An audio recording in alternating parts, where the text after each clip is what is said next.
اسی طرح مالی اخراجات بھی نسبتاً کم ہی رہے، جو ہتھیار کی فراہمی اور تربیت اور مشورے وغیرہ تک بھی محدود تھے۔ انہی پراکسی جنگوں میں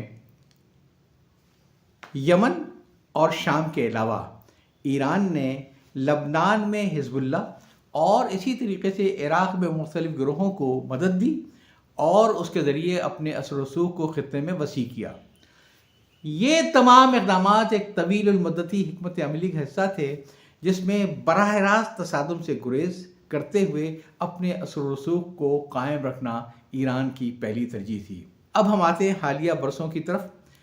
سن 2024 میں ایران اور اسرائیل کے درمیان براہ راست کشیدگی میں اضافہ ہوا، جہاں پہلی بار کھلے عام میزائل اور ڈرون حملے کا تبادلہ دیکھنے میں آیا۔ یہ تصادم محدود نوعیت کا تھا اور اس نے ایک نئے دور کی نشاندہی ضرور کی تھی۔ اس کے بعد سن 2025 میں ایک مختصر مگر شدید جنگ ہوئی، جسے 12 روزہ جنگ بھی کہا جاتا ہے۔ اس دوران اسرائیل نے ایران کے حساس فوجی اور جوہری اہداف کو نشانہ بنایا اور ایران نے بھرپور جواب دیا۔ اس جنگ میں سینکڑوں لوگ ہلاک ہوئے اور اہم تنصیبات کو نقصان پہنچا۔ بالآخر عالمی دباؤ کے تحت سیز فائر ہوا۔ لیکن تیسری اور آخری جنگ جو ایران کی امریکہ اور اسرائیل سے 2026 میں ہوئی، ایک غیر یقینی توازن اس میں نظر آتا ہے۔ اس جنگ میں دونوں طرف سے ہونے والے اب تک کے نقصانات کا میں زیادہ تفصیل سے جائزہ اس لیے نہیں لوں گا کہ یہ پوڈ کاسٹ اور طویل ہو جائے گا، اور یہ تو آپ کو معلوم ہی ہے جو ہو رہا ہے اور جس طریقے سے ایران پلٹ کے حملے کر رہا ہے اور جس طریقے سے اب امریکہ اور اسرائیل نکلنا چاہتے ہیں مگر ایران کو نکلنے کی اجازت نہیں دے رہا ہے۔ تو اب تک کی گفتگو کا محور یہ ہے کہ ایران کی عسکری تاریخ میں پہلا مرحلہ براہ راست جنگ کا تھا، جیسے ایران عراق جنگ، دوسرا مرحلہ پراکسی جنگوں کا تھا جیسے شام، یمن، لبنان وغیرہ، اور تیسرا مرحلہ محدود مگر براہ راست تصادم کا ہے جیسا کہ اسرائیل کے ساتھ حالیہ کشیدگی۔ یہ تاریخ صرف جنگوں کی نہیں بلکہ بدلتی ہوئی حکمت عملی، علاقائی اثر و رسوخ اور طاقت کے توازن کی کہانی ہے۔ اب میں آتا ہوں 2026 کی جنگ کے سب سے اہم حصے پر، جس پر لوگوں کی توجہ کم گئی ہے۔ ہم یہ سمجھنے کی کوشش کرتے ہیں کہ وہ کون سے عوامل ہیں کہ بظاہر سینکشنز اور تنہائی کا شکار نظر آنے والا ایران کیسے امریکہ کے سامنے ڈٹ کر کھڑا ہو گیا ہے۔ اس جنگ کا آگے چل کر جو بھی انجام ہو، ایک چیز تو حقیقت ہے، اور وہ یہ کہ 2026 کی جنگ میں جو سب سے بڑا نقصان ہوا ہے وہ امریکہ اور اسرائیل کا ہے۔ ان کا سپر پاور ہونے کا گھمنڈ ختم ہو گیا۔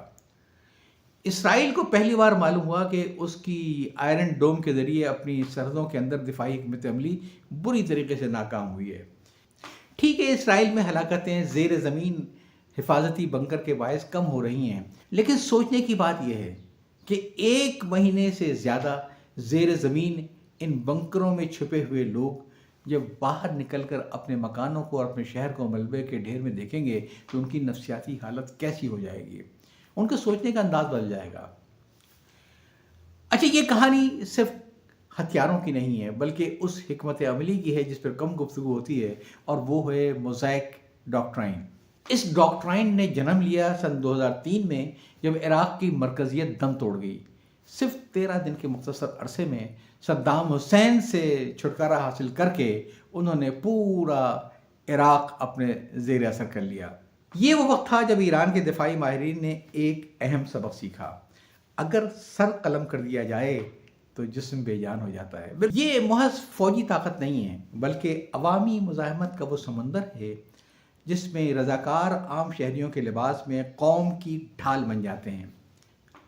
موزیک کی حکمت عملی واحد یہ تھی کہ جناب اگر اوپر سے ہماری قیادت ختم ہوتی ہے تو تمام 31 کے 31 حصوں کو کس طریقے سے اپنی قوم کی بقا کے لیے جنگ لڑنی ہے۔ اور ہم نے دیکھا کہ پہلی جو اطلاع آئی تھی وہ خمینائی صاحب کی اور اپنی اعلیٰ قیادت کے شہادتوں کی تھی، اور خیال یہ تھا کہ اب چند دنوں کی کھیل ہے، لیکن موزیک کا نظام ٹریگر ہو گیا اور 31 کے 31 صوبے اور یونٹ وہ اپنی 31 فوجوں میں تبدیل ہو گئے۔ لہذا اب امریکہ اور اسرائیل کی کیفیت ایسی ہے جیسے کسی ریچھ نے شہد کے چھتے کے اوپر پتھر مار دیا ہو، اب ہر طرف سے شہد کی مکھیوں نے گھیرے میں لیا ہوا ہے۔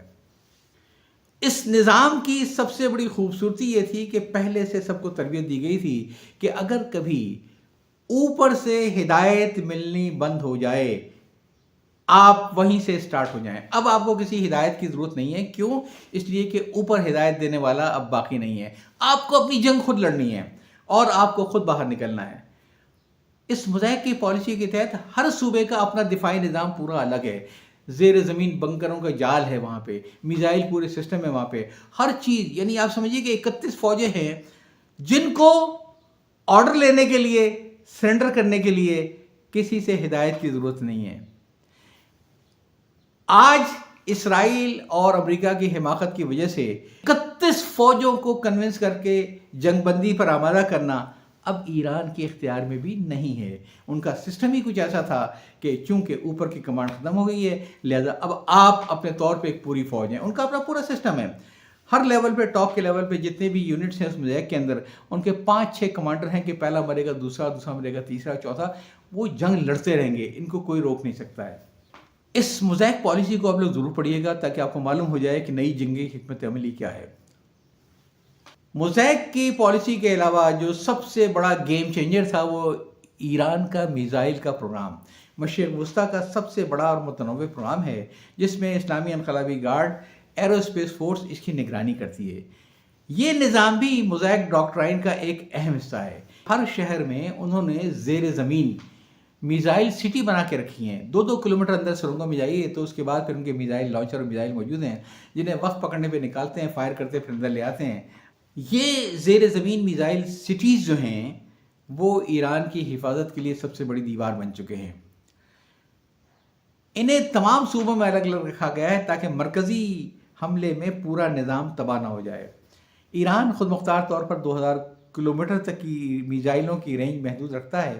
پہلے امریکہ کو اندازہ تھا کہ ایران کے پاس 3000 سے زیادہ بیلسٹک میزائل ہیں. کروز میزائلوں کے تقریباً جون 2025 کی 12 دن کی اسرائیل کی جنگ میں اسرائیل اور امریکہ کے حملوں سے ایران کا میزائلوں کا خزانہ کم ہو رہا ہے. سن 2026 میں اسرائیل نے اندازہ یہ لگایا تھا کہ جنگ کے بعد 1500 میزائل اور 200 لانچر بچے ہیں. 2026 کی جنگ میں مزید 75% لانچر تباہ ہو گئے. لیکن اس کے برعکس اسلامک ریولیوشن گارڈ کا دعویٰ یہ ہے کہ میزائلوں کی پروڈکشن مسلسل جاری ہے اور ذخیرے میں کوئی کمی نہیں آئی ہے. جدید ترین اور اہم میزائل 2026 میں ڈپلائیڈ یا استعمال ہوئے، اس میں ایران نے لیکوڈ فیول سے لے کر سالڈ فیول یعنی تیز لانچ. 2026 کی جنگ میں ہمیں یہ نظر آتا ہے کہ ایران نے اپنے میزائل ٹیکنالوجی کا بھی ایک واضح تو اس میں تبدیلی لے کر آیا اور وہ لیکوڈ فیول سے سالڈ فیول کی طرف گئے تاکہ تیز لانچ کو میزائل کو فائر کیا سکے اور انہیں آسانی سے منتقل بھی کیا سکے. جدید میزائلوں میں مینوربل ری انٹری وہیکل شامل ہیں جو دفاعی سسٹمز کو جیسے ایرو آئرن ڈوم سے بچنے کے لیے راستہ بھی بدل سکتا ہے. 5 مارچ سے ایران نے اپنے ہائپرسونک میزائل یعنی رفتار سے زیادہ تیز میزائل بھی استعمال کرنے شروع کر دیے. اب میں آپ کو ایک اہم تفصیل دیتا ہوں جو ایران کے میزائل پروگرام پر نظر رکھنے والے ادارے ایران واچ نے تیار کی 2026 مارچ میں. اس تازہ ترین فہرست کے اندر ایران میں جو میزائل اس وقت استعمال ہو رہے ہیں جن کا ذخیرہ موجود ہے اس میں فتح 1 موجود ہے. یہ MRBM medium range ballistic missile کہلاتے ہیں. ان کی رینج تقریباً 1400 کلومیٹر ہے. یہ سالڈ فیول پر چلتے ہیں اور سنگل اسٹیج سالڈ MRB ہے. یہ MRBM قسم کے میزائل کہلاتے ہیں جن کی رینج 1500 کلومیٹر ہے اور سالڈ فیول پر یہ چلتے ہیں. ان کی خصوصیت یہ ہے کہ جدید ترین ہائپرسونک مینوربلٹی ری انٹری ہے. ایران کے پاس تیسرا بڑا جو میزائل کا خزانہ ہے وہ ہے خیبر شکن. یہ بھی MRBM ٹائپ کے میزائل ہیں جن کی رینج 1450 کلومیٹر ہے اور ان کا پے لوڈ 450 سے لے کر 600 کلوگرام تک ہے. یہ سالڈ فیول پر چلتے ہیں. ان کی سب سے بڑی خصوصیت ٹرمینل گائیڈنس مینوربل وار ہیڈ ہیں. 2026 کی جنگ میں آپریشن ٹرو پرومس کے دوران جتنی بھی لہریں آئی ہیں اب تک تقریباً 70-75 قریب لہریں آ چکی ہیں. اس میں ان میزائلوں کا کھل کے استعمال کیا گیا ہے اور ان کے ذریعے اسرائیل اور خلیجی اڈوں کو نشانہ بھی بنایا گیا ہے. یہ میزائل کہتے ہیں کہ ایرانی ریولیوشن گارڈ کا پسندیدہ میزائل ہے. اس کے علاوہ ایک چوتھا ہم جو دیکھتے ہیں میزائل وہ ہے سجیل کا. یہ MRBM قسم کے میزائل ہیں جن کی رینج 2000 کلومیٹر ہے، پے لوڈ ان کا 750 کلو گرام ہے، یہ سالڈ فیول پر چلتے ہیں اور ان کی خصوصیت ہے کہ یہ ڈانسنگ میزائل کہلاتے ہیں، رفتار اور راستہ بدل کر انٹرسیپٹر سے یہ بچنے کی صلاحیت رکھتے ہیں۔ 2026 میں پہلی بار بڑے پیمانے پر انہیں فائر کیا گیا۔ پانچویں بڑی قسم ہم دیکھتے ہیں ایران کے پاس میزائلوں کی، وہ ہے عماد قسم کے میزائل، وہ یہ بھی MRBM ہے لیکن ان کی رینج 1800 کلومیٹر ہے اور یہ پے لوڈ 750 کلو گرام لے کے چلتے ہیں۔ یہ لیکوڈ فیول کے اوپر بیس ہیں اور ان کی بھی خصوصیت یہ ہے کہ ہائی پریسیشن مینوریبل ہے۔ یہ چھٹا جو ایران اپنے سامنے میزائل لے کر آیا ہے وہ ہے حاج قاسم کا، یہ بھی MRBM قسم کے میزائل ہیں، ان کی بھی رینج 1400 کلومیٹر ہے اور یہ پے لوڈ 500 کلو گرام کا لے کے جاتے ہیں، سالڈ فیول اسٹیٹس ہے ان کا، اور انہیں قدس فورس کے ایک کمانڈر کے نام پر بنایا گیا ہے۔ اس کے علاوہ بھی ایران کے پاس بہت سارے میزائل ہیں جو بڑے پیمانے پر بنائے جاتے ہیں۔ ان میں جو خاص میزائل ہیں اس میں ایک ذوالفقار ہے جو 700 کلومیٹر کی رینج ہے، سالڈ ڈپلائبل ہے، پھر فتح 1 ہے جو تقریباً 300 سے لے کر 500 کلومیٹر تک ان کی رینج ہے اور بڑی ہائی پریسیشن کی ہوتی ہے۔ اس کے بعد خرم شہر ہے، اس کے مختلف ورژن ہیں، ان کے ہلکے پے لوڈ بھی ہیں۔ کروز میزائل، ان کا بہت بڑا خزانہ ایران کے پاس موجود ہے، یہ 2000 کلومیٹر تک جا سکتے ہیں اور 1350 کلومیٹر تو آرام سے۔ اور بھی بہت سے میزائل ایران کے پاس موجود ہیں جو کم رینج کے تھے۔ جنگ کے ابتدا میں ایران نے یہ کیا کہ ڈرون اور ہلکے میزائل پہلے استعمال کیے تاکہ جو دفاعی ڈرون نظام کے لیے جو میزائل شکن نظام تھا وہ ان سستے اور پرانے میزائلوں کو اور ڈرون کو تباہ کرنے میں کامیاب ہو گیا۔ میزائل پروگرام کی خاص بات یہ ہے کہ یہ زیر زمین سرنگوں میں رکھے جاتے ہیں، مثلا خرم آباد، تبریز میزائل سٹی اور صوبائی کورز کے تحت الگ الگ دسیاب میں زیر زمین 2 کلومیٹر اندر تک آپ سفر کریں تب جا کے کہیں ان کے ذخیرے شروع ہوتے ہیں۔ تو ایران نے وہ مضبوط نظام رکھا ہے کہ اس کو تباہ کرنا ان کے بس کی بات نہیں ہے۔ ایران کے پاس میزائل بنانے کی جو پروڈکشن کیپیسٹی ہے وہ ابھی تک بہت خفیہ رکھی گئی ہے، لیکن معتبر اندازے یہ ہے کہ 2025 سے پہلے امریکہ اور IIS نے تخمینہ لگایا تھا کہ ایران 50 میزائل ہر مہینے بنا سکتا ہے، یعنی سال کے 600 میزائل، جبکہ IRGC یعنی ایرانی ریولیوشن گارڈ کا دعویٰ یہ تھا کہ اس کے پاس سستی ٹیکنالوجی کی وجہ سے پروڈکشن اس کی مسلسل بڑھ رہی ہے۔ کچھ تجزیہ کاروں کا اندازہ یہ ہے کہ ایران 300 میزائل ہر مہینے بنا سکتا ہے، سالانہ 3600۔ یہ میزائل کوہ برجمالی کے فیکٹریوں میں مسلسل بنائے جا رہے ہیں۔ کہتے ہیں کہ امریکہ اور اسرائیل کے حملوں کے بعد سے پروڈکشن فیکٹریوں پر جو مسلسل حملے ہوئے ہیں، مثلا AIO کی سائٹس، کاربن فائبر فیکٹریاں، اس سے اس کو نقصان ضرور پہنچا ہے، اور لوگ یہ سمجھتے ہیں کہ اب ایران اس وقت سے 40 میزائل ہر مہینے بنا سکتا ہے یا اس سے بھی کم۔ لیکن ایرانی ریولیوشن گارڈ کا یہ کہنا ہے کہ میزائل انڈسٹری مکمل طور پر فعال ہے، کوئی کمی نہیں ہوئی ہے۔ یہ بھی ذہن میں رکھنا ہوگا کہ ایران اپنے میزائلوں کے لیے خام مال چین سے درآمد کرتا ہے، جو ہزاروں میزائلوں کے لیے کافی ہیں، اتنا خام مال اس پاس اکٹھا موجود ہے۔ اگر ہم نے رک جائیں تو 1-2 سال میں ہزاروں میزائل پھر تیار کرنے کی ایران کے پاس صلاحیت موجود ہے۔ خیال یہ ہے کہ سن 2027 تک ایران 8000 میزائلوں کا اپنا ذخیرہ بڑھا سکتا ہے۔ اس ساری گفتگو کا خلاصہ یہ ہے کہ ایران کا جو میزائل کا نظام ہے وہ بیسیکلی غیر متوازن روک تھام کا نظام ہے۔ اس طریقے سے اس کو بنایا گیا ہے کہ وہ چیزوں کو اپنے طور پہ ٹریگر کرتا ہے، اپنے طور پہ روکتا ہے۔ جدید سالڈ فیول کے میزائل فتح، خیبر، شکن، سجل تیزی سے لانچ ہوتے ہیں اور دفاعی سسٹم کو چیلنج کرتے ہیں۔ موزیک ڈاکٹرائن کی وجہ سے یہ بغیر مرکزی کمانڈ کے بھی کام کر سکتے ہیں، تاہم 2025-26 میں جنگوں میں ان کے یقیناً لانچرز کو بھی نقصان پہنچا ہے، فیکٹری کو نقصان پہنچا ہے، جس سے پروڈکشن اور ذخیرہ کرنے کی کیپیسٹی دونوں متاثر تو ہوئی ہوں گی، لیکن ایران ابھی بھی محدود حملے جاری رکھ سکتا ہے۔ اس پورے سسٹم کو اور فوج کی عدم مرکزیت کو سمجھنے کی ضرورت ہے کہ ایسا نہیں ہے کہ صدام حسین گئے تو پورا ملک ختم، نہیں، خمینی جائے گا تو وہاں پہ 31 ایران اور کھڑے ہوں گے دشمن کا مقابلہ کرنے کے لیے، اور ان کے فوجیوں کی تعداد کا اندازہ ہی نہیں ہے ان 31 فوجوں کا۔ کیوں؟ اس لیے کہ اس میں تو نیچے تک عوامی رضاکار موجود ہیں، اور شاید یہی وجہ ہے کہ ابھی تک امریکہ اپنی زمینی فوجیں ایران میں بھیجنے سے کترا رہا ہے۔ کل کو ممکن ہے بھیج دے، لیکن امریکہ کو پتہ ہے کہ کب کہاں سے ان کے فوجیوں کو اڑایا جائے گا یہ ان کے بس میں نہیں ہوگا۔ یہ گفتگو آپ کو کیسی لگی؟ اگر کچھ نقطے آپ کو لگتے ہیں کہ اچھے ہیں تو اسی طرح دوسروں تک بھی فارورڈ کر دیجیے گا۔ یہاں چاہتا ہوں، اللہ حافظ۔